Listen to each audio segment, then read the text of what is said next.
흘러간 영화 가운데 배우 박신양 씨가 주연한 범죄의 재구성이라는 그런 영화가 있었습니다. 제목 그대로 범죄와 사기치는 그런 내용의 영화입니다. 그런데 이 영화의 마지막 엔딩 대사가 저에게 꽤 인상적으로 다가왔던 기억이 있습니다. 무엇인고 하니 한번 들어보십시오. 박신양 씨가 독백하는 거예요. 걸려들었다. 지금 이 사람은 상식보다 탐욕이 더 크다. 사기는 테크닉이 아니라 심리전이다. 그 사람이 뭘 원하는지, 그 사람이 뭘 두려워하는지를 알면 게임은 끝난다.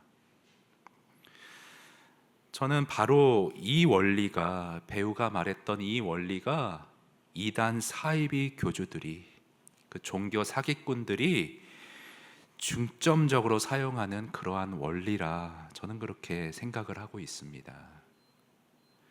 여러분, 이단들이 하는 행태를 보면 그런 생각들 아마 드셨을 거예요. 어떻게 저런 황당한 일에 넘어들 갈까? 어떻게 저런 비상식적인 일이 통할 수가 있는가? 여러분, 그런 생각 안 해보셨습니까? 왜 그런 일이 일어나는 줄 아세요? 사이비 교주들이 사람들이 뭘 원하는지, 뭘 두려워하는지를 꿰뚫고 있기 때문에 가능합니다. 예를 하나 들어볼까요? 아주 좀 충격적인 예입니다. 어느 사이비 단체의 교주가 특정 신도를 폭행하고 때리는 사건이 있었습니다. 여러분, 상식적으로 그렇지 않습니까? 물리적으로 누군가를 때리는 것은 명백한 범죄 행위입니다. 근데 그런 범죄를 저지르는 교주를 신도들이 계속 추종했다는 게 더욱 충격적이었습니다. 어떻게 이런 일이 가능할 수가 있는가? 여러분, 다음에 글을 좀 보시겠는데요. 이 교주는 자신이 저지르는 폭행을 이름하여 타작마당이다, 그렇게 이름을 붙였는데 관련 글을 보시겠습니다. 타작마당이라는 단어는 누가복음 3장 17절에 나온다. 손에 키를 들고 자기의 타작마당을 정하게 하사 알곡은 모아 곳간에 들이고 쭉정이는 꺼지지 않는 불에 태우시리라. 여기서 사이비 교주는 타작마당이라는 말씀을 끌어와서 교인들을 폭행하며 그 과정을 알곡과 쭉정이를 나누는 과정이라고 세뇌시켰다. 맞는 신도는 알곡이 되기 위해 참아야만 했다. 그리고 그렇게 타작마당을 행한 뒤에 폭행당한 이를 끌어안고 내가 이토록 너희들을 위해 애쓰는데 왜 변화되지 않니라고 울고불고 통곡하는 교주의 행동은 신도들로 하여금 종교적 카타르시스를 유발시켰다. 여러분, 제가 지난주에 세속화와 음란에 관한 그런 설교를 좀 했었는데요. 여러분, 일주일 동안 어떠셨습니까? 정결하게 바르게 살려고 애쓰면 애쓸수록 사단이 더욱더 매섭게 집중적으로 공격하는 것이 우리가 살아가는 죄악된 세상입니다. 모두 하나님의 기준에 못 미치는 자신을 발견해요. 그러면서 좀 자괴감이 들죠? 한심한 마음이 들어요. 그런데 그때 교주가 그런 자신을 혼냅니다. 다그칩니다. 심지어 때립니다. 자기의 죄책감과 한심함에 대한 모든 것들이 상쇄되는 걸 느끼는 거예요. 여러분, 제가 성도님들 만나보면요, 다들 경제적인 고민들이 저마다 다 있습니다. 집이 조금 풍족하건 지금 너무 사정이 안 좋건 다 상관없이 모두 다 경제적인 고민들이 있으세요. 그러면 저 같은 경우는 빌립보서 4장 말씀, 궁핍에 처할 줄도 알고 풍부에 처할 줄도 알고 나는 어떤 형편이든지 자족하니라, 이런 말씀 묵상하고 또 설교하면서 성도님들, 저는요 없으면 좀 덜 먹고 덜 쓰고 있는 것으로 자족합니다, 그렇게 설교했다고 한번 예를 들어 보세요. 여러분, 그 메시지가 목사님 성경에 있는 말씀 그렇긴 한데 마음에 썩 그렇게 싹 흡수되지는 않습니다. 지금 있는 것에 자족해야 하는가? 그것보다는 더 쏠깃한 말씀들이 어떤 거예요? 세상의 속삭임이죠. 세상은 뭐라고 그래요? 최고의 전략은 아끼는 것이 아니라 더 많이 버는 것이다. 기가 탁 띄어집니다.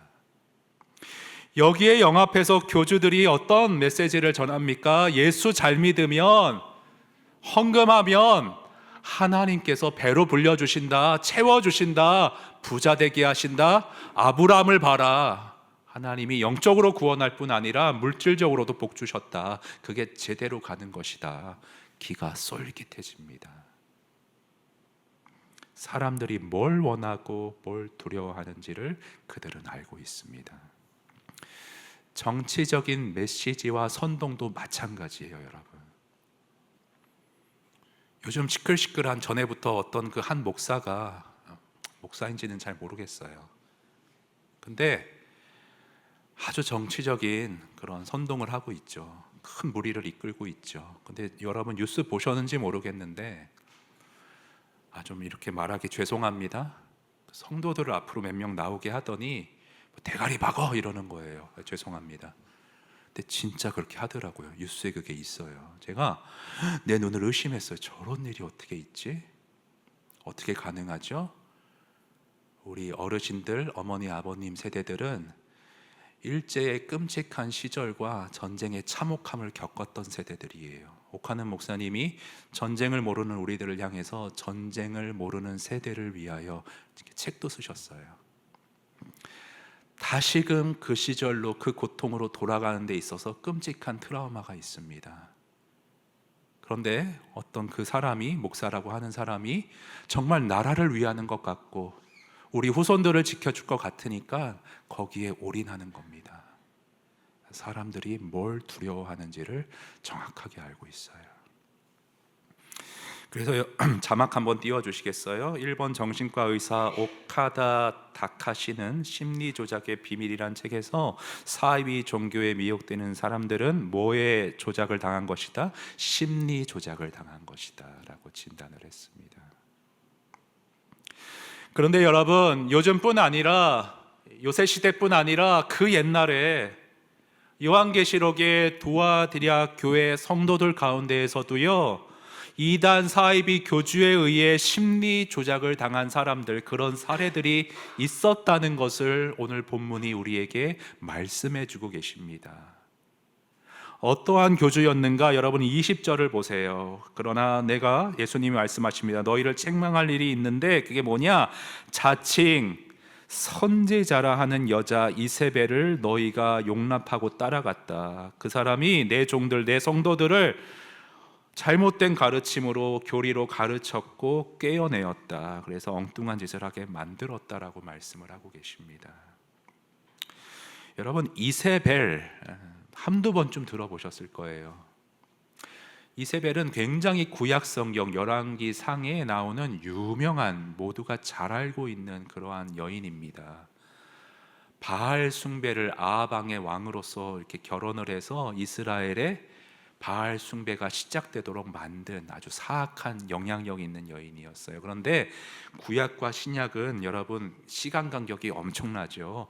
그 이세벨이 아니에요. 요한계시록의 이세벨은요 좀 틀립니다. 거기 20절 다시 보시면 자칭 선지자, 어떤 영적인 지도자 역할을 교주처럼 했던 것 같아요. 그리고 성도들에게 잘못된 가르침인데 거기 깨어냈다 이렇게 쓰잖아요. 이 깨어냈다라는 표현을 새 번역에서는 미혹시켰다라고 좀 더 분명하게 얘기를 합니다. 우리 화면 보실까요? 빨간 글씨만 보시면 이세벨이 예언자로 자처했고 어떤 말씀을 가르친 것 같고 미혹시켰다라고 사이비 교주의 특성을 보였다라고 새 번역이 조금 더 분명하게 말씀을 해주고 계십니다. 자, 그래서 주석을 좀 보겠습니다. 이세벨이 자신을 선지자라 칭한 것으로 보아 예언의 어떤 영적인 능력이 있던 여인이었던 것 같다.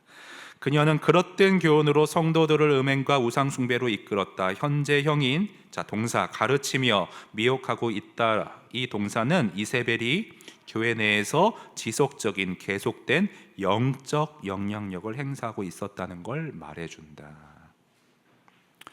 여러분, 근데 여기서 한번 상식적으로 좀 생각해 보기 원합니다. 갑자기 어느 날 여인이 내가 선지자다, 저 어떤 목사님 말 듣지 말고 내 말을 들어라, 내 말이 진짜 하나님의 교훈이다 라고 떠든다고 해서 무턱대고 거기 휩쓸릴 사람이 얼마나 되겠습니까? 갑자기 어떤 분이 저기서 올라와가지고 저를 밀어내고 제 말 들으십시오, 제가 참 하나님의 선지자입니다 라고 말한다고 따라갈 분들이 없으시겠죠. 그렇죠? 없을 겁니다. 황당하잖아요. 그러면 두아디라 교회에서 이 자칭 선지자라는 이세벨이 어떻게 활개칠 수 있었는가? 두아디라는 연약한 교회였는가? 초신자들만 있는 교회였는가? 아니에요, 여러분. 오늘 본문 19절에 보시면 상당히 견고하고 단단한 교회였습니다. 여러분 19절 한번 같이 읽어볼까요? 시작. 내가 내 사업과 사랑과 믿음과 성김과 인내를 아노니 내 나중 행위가 처음 것보다 많도다. 네, 여기서 내 사업과, 사업이 뭐지? 사업은요, 행위라고 다르게 번역하는 것이 좋습니다. 주석을 갖고 가고 싶었지만 너무 그런 걸 많이 띄운다고 제 채찍근에 아주 귀한 분이 그 피드백을 줘서 과감하게 뺐습니다. 그래서 여기 그냥 화면만 보시면 세번역 성경은 행위라고, 행위가 나오잖아요. 행인 거예요. 근데 이 행위를 잘 보시면 무슨 행위를 말하냐? 사랑, 믿음, 섬김, 오래 참음입니다. 이러한 행위들이 나중이 처음보다 더 훌륭해졌대요. 무슨 말이에요? 믿음이, 영적인 어떤 성숙함이 날이 갈수록 자라나고 성숙된 교회, 그런 교회가 두아디라 교회였습니다.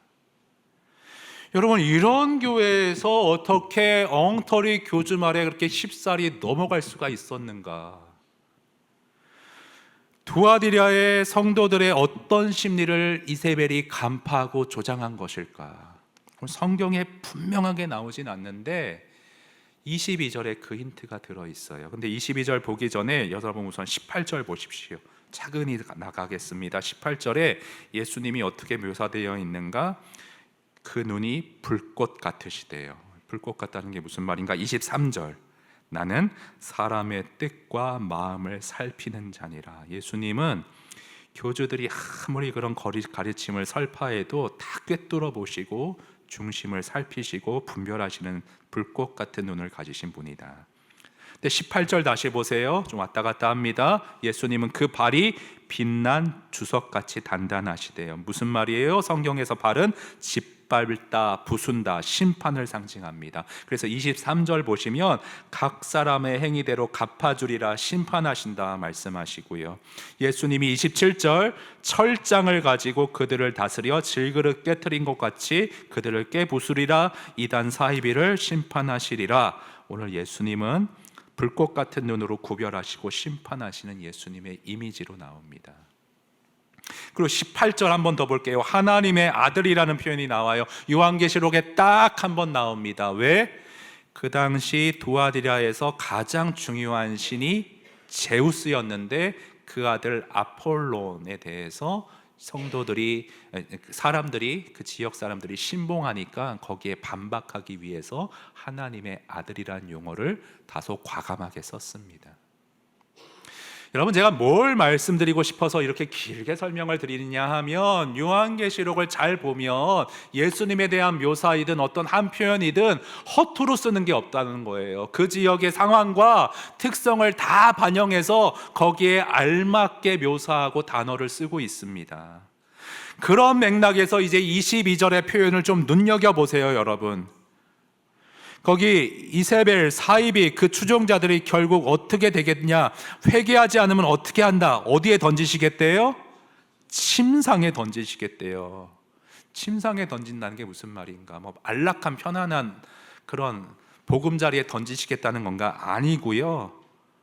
병원 침대, 병상 위에 던지시겠다, 병들게 하겠다, 그런 표현이에요. 목사님, 침상이 어떻게 병상이 됩니까?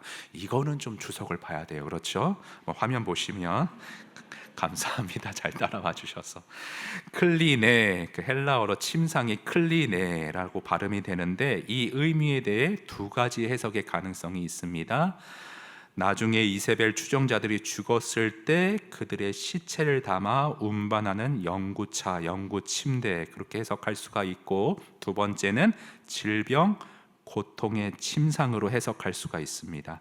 두 번째 개념이 더 적합하다고 보여지는데, 이 클린의 침상이라는 헬라어 단어는 성경에서 종종 어떻게 쓰이느냐, 중병에 대한 은유로 사용이 된대요. 예를 하나 들어드리면 시편 41편 3절에 여호와께서 그를 클린의 병상에서 붙드시고 그가 누워 있을 때마다 그의 병을 고쳐 주시나이다. 여러분, 요한계시록 2장 22절의 침상은 병상으로 해석해야 해요. 그래서 세번역 성경은 이렇게 되어 있습니다. 보아라, 나는 그를 어디에다 던지겠다? 병상에 던지겠다. 병으로 죽게 하겠다. 요한계시록은 한 단어, 한 표현도 허투루 쓰는 게 없는데 왜 하필 심판을 말하면서 병에 걸려 죽게 하겠다, 왜 이런 표현을 썼겠는가? 이세벨이요, 아마도 병고침과 병나음의 어떤 이적, 기적을 행함으로 교회를 혼란시키고 장난질을 했던 것 같아요. 여러분, 기적이나 병고침의 현상을 여러분이 조심해야 될 게 뭐냐면, 성경을 잘 보시면요, 하나님만 기적을 베푸시고 하나님만 병을 고치시는 게 아니라 출애굽기에 그 모세의 바로의 마술사들, 사도행전의 마술사들 보면 똑같이 기이한 현상을 일으킵니다. 악한 영들도 얼마든지 장난할 수 있어요. 그래서 말씀이 아니라 그런 현상을 쫓다 보면 하나님이 하신 걸 수도 있죠. 그러나 어느 순간 사탄이 개입해서 도중에 그렇게 현혹시키면 그대로 따라갈 위험이 있다는 거예요. 그래서 기적과 병고침에 치중하고 추종하는 것은 매우 위험하다 볼 수 있습니다.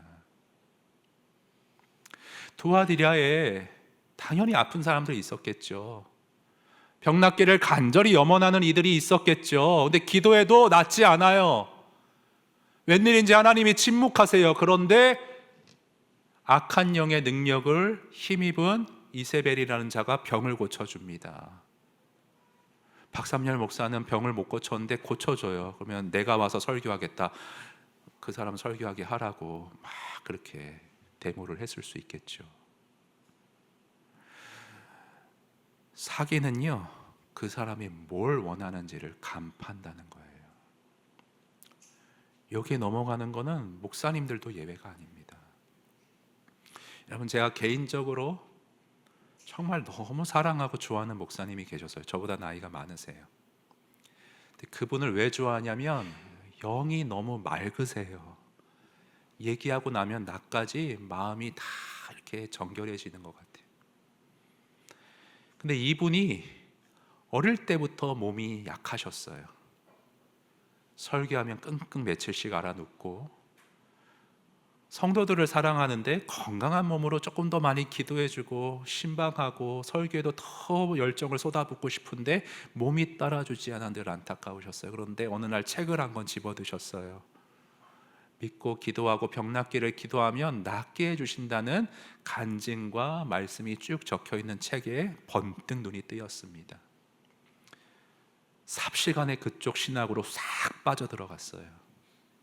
그리고 실제로 그 책대로 믿음으로 기도하니 몸이 괜찮아지는 것 같아요.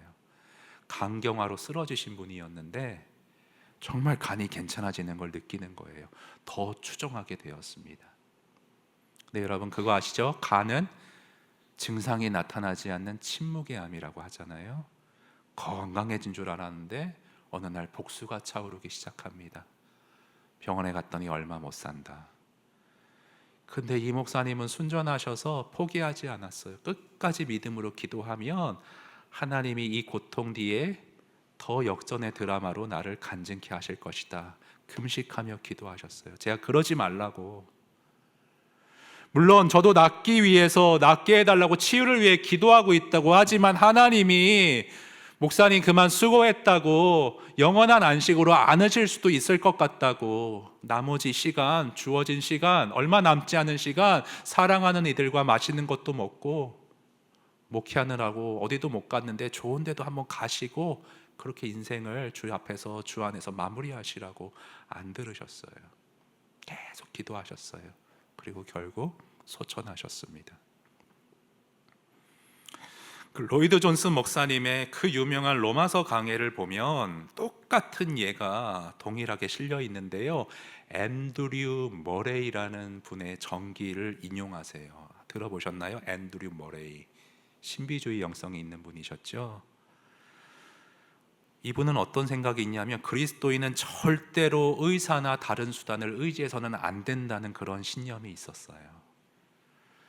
조카가 있습니다. 폐병으로 고생하는 사람이었어요. 근데 이 아이가 너무 좀 믿음이 순전하니까 같이 데리고 전도 여행을 가고 싶은 거예요. 근데 아프잖아요. 못 가잖아요. 조카에게 뭐라고 그래요? 얘야, 하나님께서 너를 치료하실 수 있다고 믿지? 네, 삼촌. 그러면 우리 믿음으로 기도하고 같이 전도 여행 떠나자.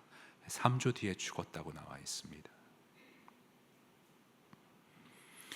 여러분, 이런 분류의 사람들이 붙잡는 말씀이 뭔 줄 아세요? 야고보서 5장 아시죠? 믿음의 기도는 병든 자를 구원하리니 주께서 저를 일으키시리라. 또 잘 쓰는 거 뭐예요? 마가복음 11장 무엇이든지 기도하고 구하는 것은 받은 줄로 믿으라. 그리하면 너희에게 그대로 되리라. 목사님, 성경에 분명히 나와 있는데 뭐가 잘못된 거죠?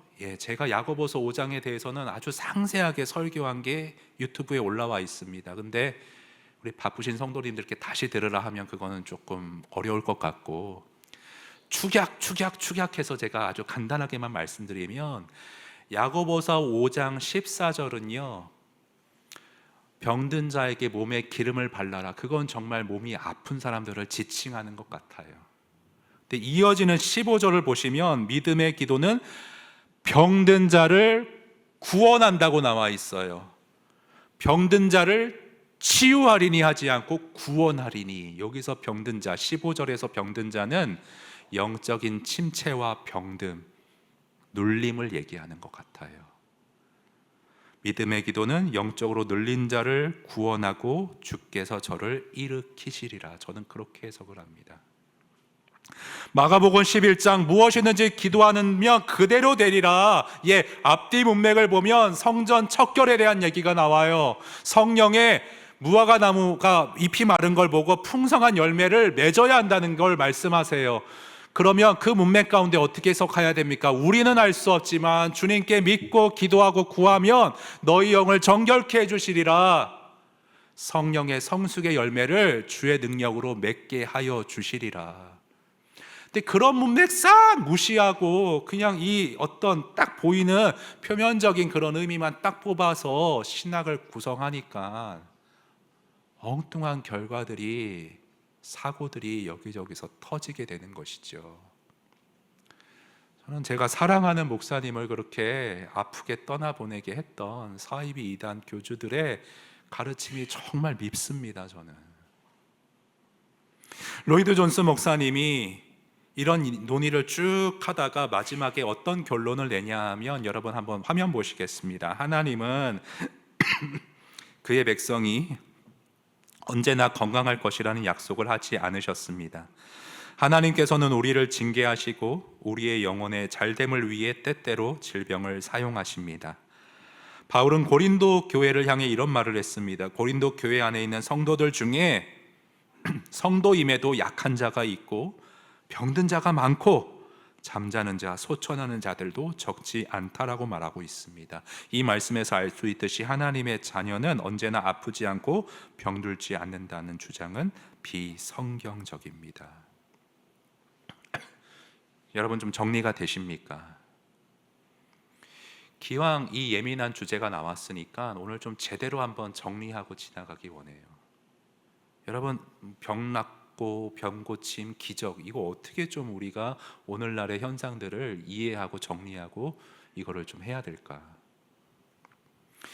여러분, 하나님께서요, 처음 교회가 막 세워졌을 때, 시작됐을 때 교회를 세운 사도들로 하여금 기적과 병 고침을 행하도록 한시적으로 성령의 은사를 주셨어요. 사도행전에 그게 나와요. 우리 화면 보시면 사람마다 두려워하는데 사도들로 말미암아 무엇과 무엇이 많이 나타났다? 기사와 표적이 나타나게 하셨어요. 그런데 어떤 목적이 있으셨어요. 그 당시에 그런 일이 일어나도록 하신 목적이 있었어요. 그 목적이 뭐냐? 그 당시는 아직 성경 66권이 완성되지 못했던 시기입니다. 교회 안에 성경이 하나님의 권위 있는 말씀으로 아직 딱 자리 잡지 못했어요. 성경을 사도들이 쓰고 있었어요. 그 기록하는, 말씀을 기록하는 사도들이 엉뚱한 소리 한다, 본인들 철학 얘기한다, 이런 소리 안 나오도록 하나님이 특별한 능력을 주셨어요. 보여지게 하셨어요. 와, 하나님만이 하실 수 있는 일을 하는 저 사람이 쓰는 글은 하나님의 말씀이겠구나. 그렇게 말씀을 확인하고 증명하고 확증시키기 위해 한시적으로 사도들에게 능력을 주셨습니다. 히브리서에 그런 말씀이 나와요. 하나님도 표적들과 기사들과 여러 가지 능력 및 자기의 뜻을 따라 성령이 나누어 주신 것으로서 그들과 함께, 사도들과 함께 말씀의 진실성을 증언하셨다. 말씀의 진실성을 위해 성령으로 그러한 능력을 나누어 주셨다 말씀하고 있습니다. 따라서 이런 목적으로 기적을 행하게 하셨기 때문에 오늘날 이 66권 성경이 다 완성된 시대에는 기적이 더 이상 그렇게 필요하지 않은 거예요. 그 목적이 다 채워진 거예요. 근데 여러분, 제 말을 참 주의해서 들으셔야 돼요. 저는 방금 기적이나 병고침의 은사가 더 이상 이 시대에는 존재하지 않는다 그런 말씀 드렸고요. 이렇게는 말하지 않았어요. 하나님께서 오늘날 더 이상 그런 일을 행할 수 없습니다, 이렇게 말하지 않았다는데 여러분 주의하십시오. 구분하셔야 돼요. 전능하신 하나님은 오늘날 우리의 기도를 통해 오늘날에도 능히 병자를 낫게 하실 수 있으십니다. 장애를 가진, 의학으로는 고칠 수 없는 그런 장애인들도 하나님이 원하신다면 언제든지 깨끗게 온전히 일으키실 수 있으십니다. 다만 제가 주의시키는 건 뭐예요? 하나님이 오늘날 어떤 특정 사람에게, 특정 몇 사람에게만 그런 능력을 주셔서 즉시로 그에게 가면 무조건 병이 100% 낫는다, 이런 일은 오늘날 없다고 보는 것입니다.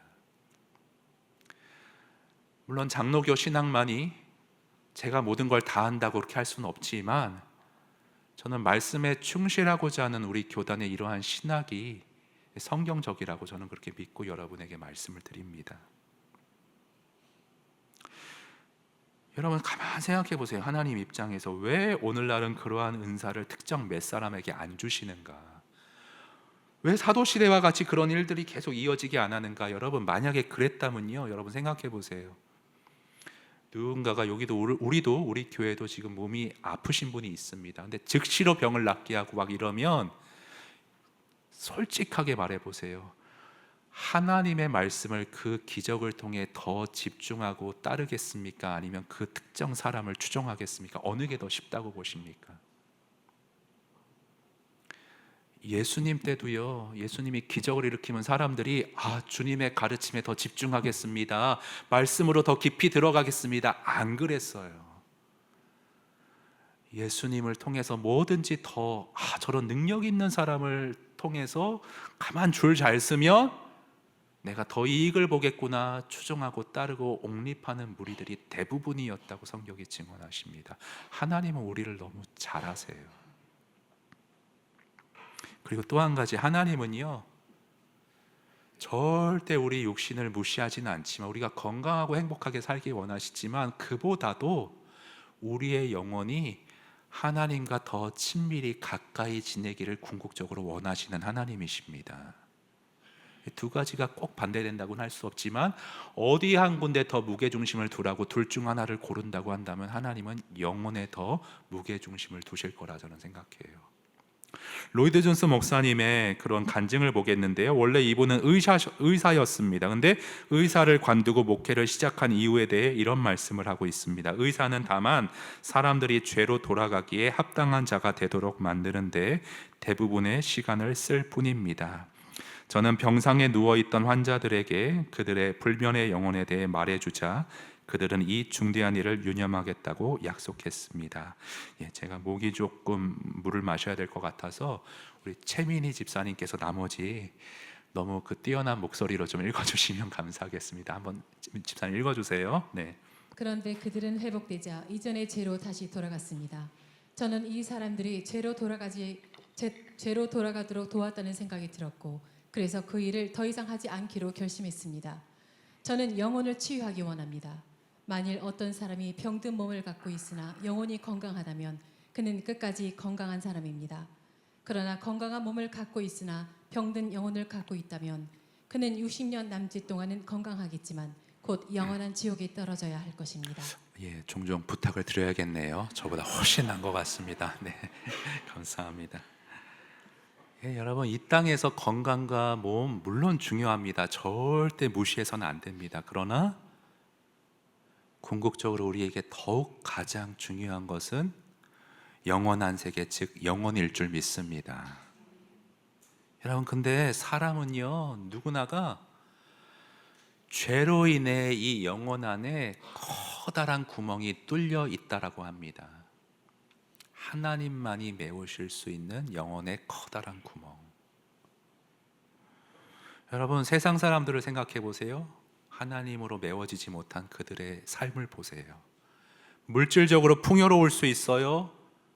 뭐든지 평탄할 수 있어요. 그런데 그럼에도 불구하고 영혼의 커다란 구멍 때문에 종종 공허감과 우울감을 느낍니다. 설명할 수 없는. 잘 삽니다. 근데 때때로 불안하고 초조합니다. 왜요? 하나님의 신령한 것으로 내 영혼이 소망 가운데 확신으로 충만하게 채워져 있지 못하기 때문에 그렇습니다. 왜 오늘 두 아들이야 성도들이 이단 사이비에 그토록 쉽게 넘어갔는가? 견실하고 순전한 믿음이 있었어요. 그런데 삶의 아픔과 무게와 질병과 여러 고난 때문에 생긴 영혼 안에 커다란 구멍이 나의 참 만족 되시는 예수 그리스도로 인해 제대로 메워지지 못하고 그 구멍이 뚫린 채로 이 결핍에 집착하면서 이 결핍에 너무나도 괴로워하면서 허우적거리고 있을 때 교주들이 싹 그 심리를 파고들었던 것입니다. 홀딱 넘어가고 말았죠. 여러분, 나랑은 상관없는 일이라고 생각하세요? 저 넘어가는 사람들은 정말 뭔가 어딘가 좀 부족한 사람들. 아니요. 우리 인생은 누구나가 다 결핍이 있습니다, 여러분. 그 사이비에 빠지는 사람들의 특성을 누가 이렇게 연구했는데 그중 하나가 너무 나를 올감했던 그런 어떤 압제했던 그런 아버지, 가부장적인 아버지가 있는 사람들이 잘 넘어간대. 계속해서 나를 좀 옥죄어주고 끌어주기 원하는 심리가 나도 모르게 있다는 거예요. 불완전한 세상을 살면서 불완전한 가정 가운데 저마다의 다 그런 결핍이 있고 나도 모르는 공허함이 있고 구멍이 뚫려 있다는 거 여러분 간과해서는 안 됩니다. 그런데 오늘 사도 요한은 결론적으로 우리가 이런 데 넘어가지 않기 위해서는 우리 안에 무엇을 채워야 하는지를 결론적으로 말해주고 있어요. 우리 28절 다 같이 한번 읽어보겠습니다. 28절 다 같이 시작. 내가 또 그에게 새벽별을 주리라. 새벽별이 뭔가 여러분 한번 화면 보시겠습니다. 이는 이 새벽별은 예수 그리스도를 가리키는 별명이다. 요한계시록 22장 16절 끝에 보면 이런 말씀이 있어요. 나 예수는 교회들을 위하여 내 사자를 보내어 이것들을 너희에게 증언하게 하였노라. 나는 다윗의 뿌리요 자손이니 나는 곧 광명한 새벽별이라고 자신을 밝히고 계십니다. 새벽별은 예수님이에요. 자, 이 별명은요, 왜 하필 근데 새벽별이라고 붙였냐? 떠오르는 권세와 통치의 이미지를 보여주고요, 별처럼 떠오르시죠. 어둠 속에 있는 자들에게 별의 생명과 소망의 빛을 발한다는 이미지를 갖고 있다라고 성경학자들은 풀이합니다. 여러분, 세상 사람들이 아까도 실체말로 그 줄 잘 서야 한다 이런 말 하는데요, 저는 여러분에게 이렇게 여쭙고 싶어요. 여러분은 오늘 현재 영적으로 어느 줄에 서 계시냐 묻고 싶어요. 무슨 말이냐 하면 떠오르는 샛별, 앞으로 장차 죄의 모든 것을 다스리고 통치하실 예수 그리스도께 제대로 여러분의 영혼이 있다 있고 그분께로 줄을 서고 있느냐고 여쭙고 싶은 거예요. 여러분, 성령으로 예수님이 오늘 내 안에 함께 하신다는 건 진리입니다. 사실입니다. 그러나 제가 계속 강조드리는데 우리가 그것을 인지하는 눈이 없어요. 그것을 느끼지 못하고 살아가요. 요한계시록에서 요한은 계속 그 지점을 우리에게 반복적으로 알려주십니다. 말세가 될수록 고난이 깊어질수록 정답은 하나, 너와 함께 하시는 예수 그리스도께 있다 있어야 한다. 예수로 충만해야 한다. 다른 것 찾지 마라.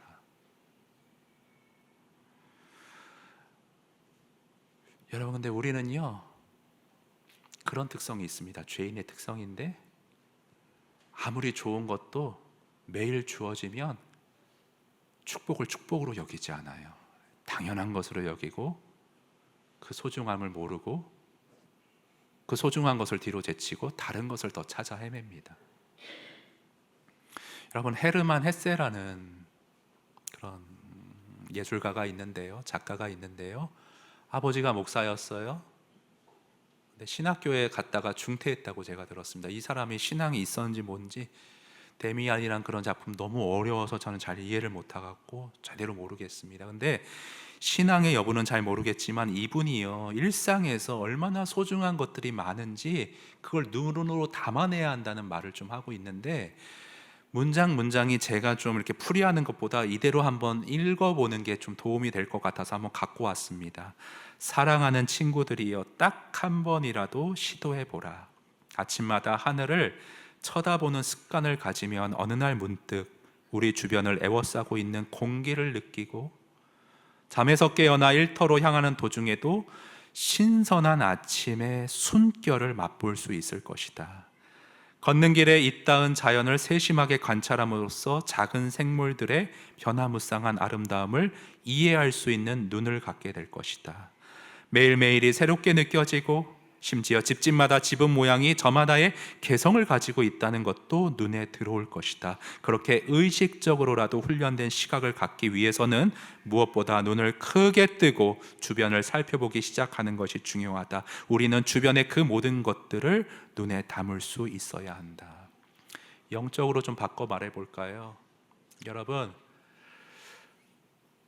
이런 어떤 자연 속에서 나를 인자하게 바라보시는 하나님의 미소가 담긴 그 얼굴빛을 여러분 느낄 수 있으실지 모르겠어요. 느끼고 계신지 모르겠어요. 자녀를 보며 천진난만하게 장난치는 그 모습을 보며 하나님의 은혜가 내 삶에 스며 있는 것을 여러분 감사하고 그 순간을 지나치시는지 모르겠어요. 휴일날에도 성도를 신방했습니다. 근데 그 성도와 그런 진솔한 얘기를 나눌 수 있는 그 순간이 얼마나 소중하고 하나님의 은혜이며 예수님이 지켜보시며 기뻐하실까를 만끽하는 순간으로, 여러분 비슷하게 그런 순간들을 어떻게 지나시는지 모르겠어요. 사방에서 하나님의 얼굴에 은혜의 빛이 나에게 비춰지고 있는데 우리는 그걸 인지하지 못하고 구멍난 영혼과 구멍난 가슴을 그 은혜로 메우지 못하고 안타깝게 살아가는 모습들이 저와 여러분의 일상이 아닌지 모르겠습니다. 여러분, 이 헤르만 헤세라는 사람은요, 참 통찰력 있는 글이 있었는데 이어서 좀 보고 싶은데, 사소한 즐거움, 일상에서 이런 사소한 것들로 메꿔야지 다른 어떤 자극적인 거 이런 걸로 자꾸 헤매지 말라라는 충고를 우리에게 해줍니다. 시간이 부족하다며 늘 전전긍긍하고 재미있는 일이 없다며 항상 따분해하는 사람들에게 알려주고 싶다. 날마다 벌어지는 사소한 기쁨들을 가능한 한 많이 경험하고 거창하고 짜릿한 쾌락은 휴가를 즐길 때나 특별한 시간을 보낼 때 조금씩 맛보는 것이 더 좋다는 걸 알려주고 싶다. 우리의 지친 몸을 추스르고 일상의 피로에서 벗어날 수 있도록 도와주는 것은 거창한 쾌락이 아니라 하루하루의 사소한 즐거움이기 때문이다. 여러분, 매일 매 순간 여러분을 구원하시고 여러분을 하나님의 사람으로 빚으시며 가장 좋은 길로 가장 좋은 곳으로 이끄시는 예수님께서 여러분에게 주시는 소소한 즐거움들과 기쁨들이 여러분 영혼 안에 담길 수 있기를 바랍니다. 그래야 돼요. 그래야 여러분 다른 결핍들로 헤매지 않아요. 인생은 다 결핍이 있습니다. 근데 거기에 집착하지 않게 돼요. 다른 즐거움들이 매일의 만나와 같이 내 영혼에 쌓이고 있으니까. 제가 마지막 글은요, 산책에 관한 건데 갖고 올까 말까 한참 고민했어요. 목사가 복음을 전해야지 산책 전도사가 돼가지고 자꾸 성도들 산책하라고. 근데 너무나 이 원리랑 또 딱 맞닿았기 때문에 빼놓을 수가 없어서 한 번 더 인용을 하도록 하겠습니다. 자, 보통 영성 훈련에서 가장 힘든 일은 기도 중에 계속 집중하는 것이다. 나는 기도만 하려고 하면 하나님께 말하는 게 아니라 해야 할 일 목록을 떠올리거나 몽상을 하곤 했었다. 하지만 기도하며 걷다 보니 마음이 옆길로 새는 일이 줄어들었다. 날씨를 즐기며 걷는 것은 나태한 영혼에 기운을 불어넣어준다. 푸른 하늘을 올려다보거나 지평선 너머를 바라보면 하나님의 위대하심을 새롭게 느낀다. 내 아버지가 지으신 세상이 주는 풍경과 향기와 소리는 나를 둘러싼 그분의 임재를 기억하게 한다. 목사님, 날씨가 더워져서 산책하기 어렵습니다. 밤에 하시면 됩니다. 겨울은 춥습니다. 점심시간에 하시면 됩니다. 말하고자 하는 포인트는 뭐냐면요, 여러분, 쉬지 말고 기도하라 이 말씀 들으면 여러분은 어떤 감정이 드세요? 와, 잠깐 하기도 힘든데 쉬지 말고 계속 하라니 너무나 압박으로 느껴지십니까? 아닙니다. 여러분, 시각을 바꾸세요. 내가 사랑하는 예수님, 나를 가장 위하시는 그분과 쉴 새 없이 매 순간을 소통하고 교감할 수 있는 축복이 주어졌다는 거예요, 여러분. 쉬지 않고 끊이지 않고 그 은혜를 주고받고 만끽하고 누릴 수 있는 그 특권이 저와 여러분에게 주어졌다는 말씀이에요. 여러분, 일상에서 여러분 괴롭죠? 몸이 아플 수 있고요, 다른 어떤 결핍이 있을 수 있고요, 인생에 어떤 문제가 있을 수 있어요. 그러나 계속 주님께 아뢰세요. 나를 사랑하시는 그분의 얼굴빛을 느끼시며 묵상하시다 보면 은혜가 채워져 있다면 어려움이 더 이상 어려움이 아니요, 결핍이 더 이상 결핍이 아닌 것을 간증하게 되어질 것입니다. 그래서 오늘 우리가 함께 부를 찬양의 가사를 좀 살펴보면요, 그 좋은 주님 무엇과도 바꾸지 않겠습니다. 세상의 다른 은혜 구하지 않겠습니다. 오직 주님만이 내 삶의 실질적인 도움이시고 언제나 그의 얼굴빛을 보고 느끼길 원합니다. 하나님의 신실한 친구로 교제하기 원합니다. 그렇게 주님과의 교제가 그 두터운 교제의 끈이 이어져 있다면 내 형편 누구보다도 잘 아시는 주께서 나를 돌봐주실 것이라는 믿음 가운데, 확신 가운데 오늘을 눌리지 않고 살아가겠습니다. 여러분, 이 찬양의 고백이 저와 여러분의 고백 되어질 수 있기를 바랍니다. 나 무엇과도 주님을 바꾸지 않으리. 다른 어떤 은혜, 다른 어떤 은혜 구하지 않으리. 오직 주님만이, 오직 주님만이 내 삶의 보응이시니 주의 얼굴 보기 원합니다. 주님 사랑합니다. 주님 사랑해요.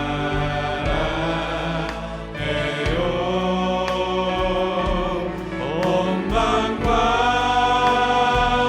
정성 다해 하나님의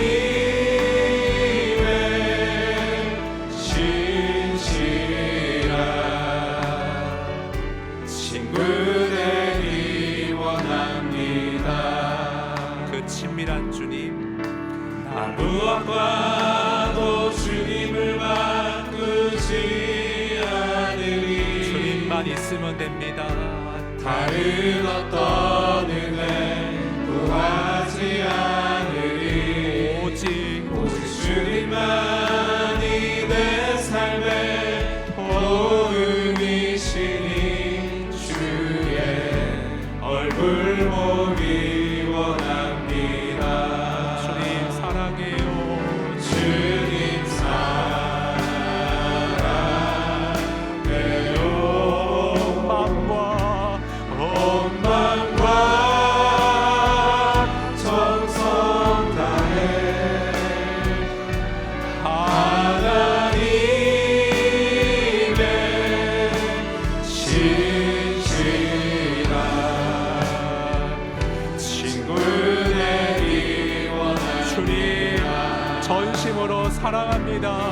주님 사랑대로 참 만족되신 주님 온 마음과 정성 다해 하나님의 신실한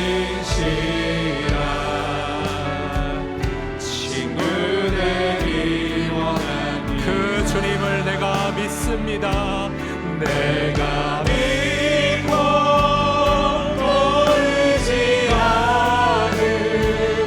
내 모든 영역 잘하는 주님 늘 돌보아주신 것을 나는 확실히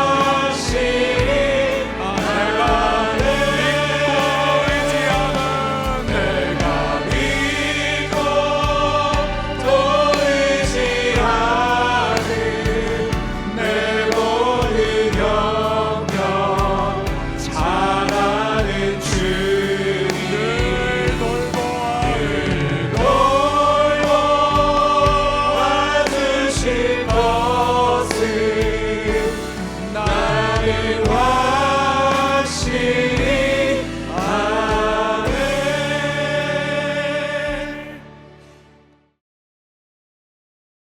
사랑하는 여러분, 오늘 이 시간도 나를 따스히 나의 어떤 부족과 연약함 조건으로 걸지 않고 무조건적인 사랑으로 나를 안아주시는 그 사랑의 주님의 품 안에서 주님, 제가 그 사랑을 매일매일 묵상하며 살기 원합니다. 하나님, 저는 자격 없는데 이런 교회 만나게 하시고 가정을 허락하시고 이런 건강을 주시고 나에게 좋은 자연을 주시고 모든 것이 은혜입니다. 모든 것이 주님의 사랑입니다. 날마다 이 사랑 만끽하며 내 영혼의 구멍을 채워가기 원합니다. 하나님 안에서 만족한 신앙생활하며 주 예수 그리스도만을 더욱 사모하는 나의 매일매일 되기를 원합니다. 주님 채워주시고 주 안에서 행복한 일생으로 날마다 주님과 교제하며 쉬지 않고 교통하고 기도하며 주님으로 채우며 주님으로 충만한 삶 살도록 도와주시옵소서. 우리 주님 앞에 나아가 함께 기도하겠습니다.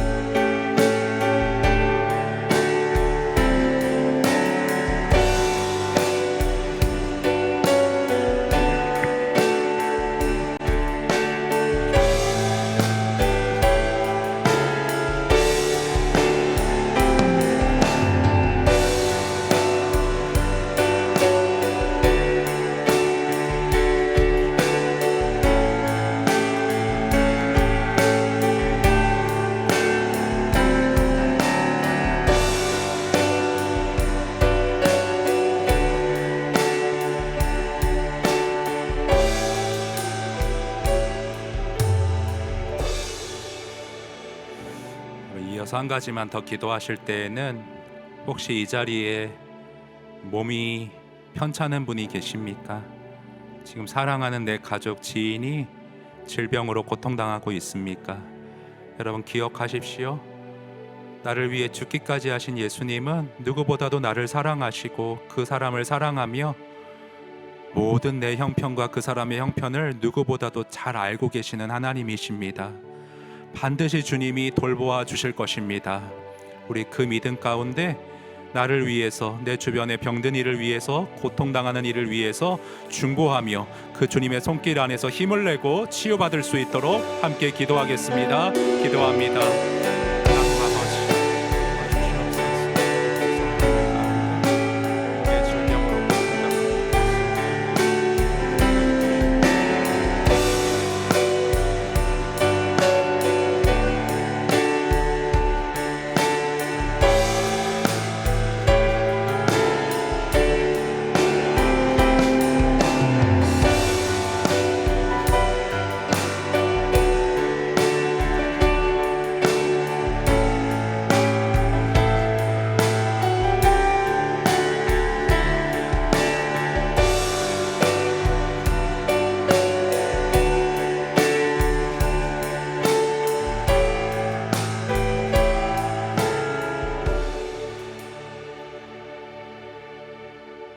사랑과 은혜가 풍성하신 하나님 아버지, 아무 받을 자격 없는 저희인데 무조건적인 사랑으로 감싸 안아 주시고 때마다 시마다 필요한 은혜들로 또 우리가 다 인지하지 못해서 그렇지 우리 일상에서 무수히 많은 사랑과 은혜 베풀어 주심에 감사드립니다.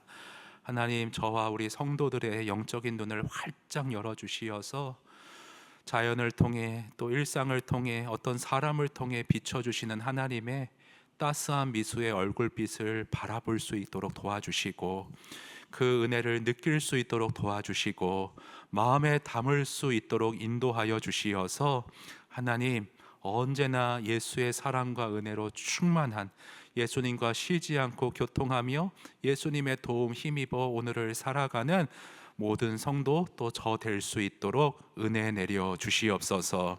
하나님, 사랑하는 성도들 가운데 이 죄악된 세상에서 사단의 영향으로 말미암아 몸이 아프고 고생하는 이들이 있습니다. 하나님, 하나님께서 그들을 절대 버리거나 멀리 떨어뜨려 놓지 않고 주님의 크신 섭리 가운데 품고 계심을 믿습니다. 하나님, 어려운 순간에 더 하나님을 가까이 하게 하고 세상의 죄악들을 더 잘라내게 만들며 나를 정결케 하고 하나님의 사람으로 영적으로 더 바로 세우시는 하나님의 교훈들을 모두가 담을 수 있도록 도와주시기를 원합니다.